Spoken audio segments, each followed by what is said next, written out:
ГСП онлайн. Городские новости сейчас.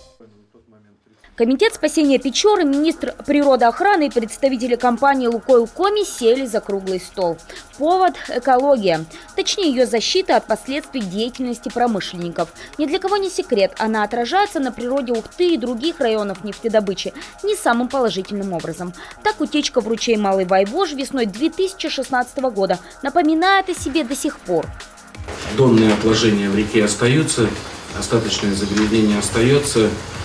Обязательства компании по доочистке и территории берегов, и ручья, они остаются, поэтому к этой ситуации будет очень пристальное внимание. Нельзя сказать, что ликвидированы и последствия утечки дистоплива близ реки Сидью. В декабре 2017-го об этом сообщили местные жители. Контейнеры с соляркой также принадлежали нефтяникам. Были сигналы о попадании нефтепродуктов, дизельного топлива в реку Сидью.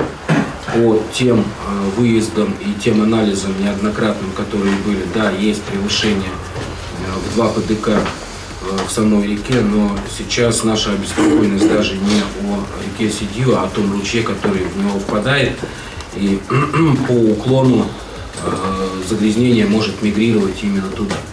На это «Лукойл» парировал красивой цифрой в 46 миллиардов рублей. Столько, согласно документации, нефтяной гигант тратит на экологические мероприятия. А по утечке в 2016-м расследование завершено, виновные наказаны.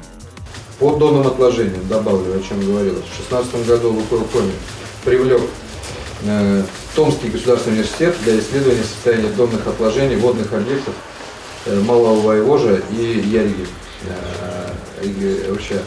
с целью получения заключения о состоянии донных отложений, степени загрязненности, и мы получим предложение по техническим решениям по проведению зачистки донных отложений, если это будет необходимо, если это будет в заключении ученых. Это заключение мы ожидаем в июне 2018 года. Также представители «Лукойла» рассказали о проекте замкнутого цикла производства. Именно такой способ работы поможет избежать утечек. Именно о таком производстве нам говорили еще в 2016 году. Тогда реализацию этого проекта называли 2017, то есть прошлый год. По степени качества воды мы получим техническую воду. Не параметры по разведению рыб, это будет ПДК 0,1, но здесь с этим продуктом, водой, мы пойдем не в ручей. Она у нас, выход с очистных пойдет на пункт подготовки сбора нефти. То есть мы замкнем свою воду на производственный объект. Как бы там ни было, забор воды из открытых водоемов «Лукойл» по-прежнему продолжает. А масштабы нефтедобычи только растут.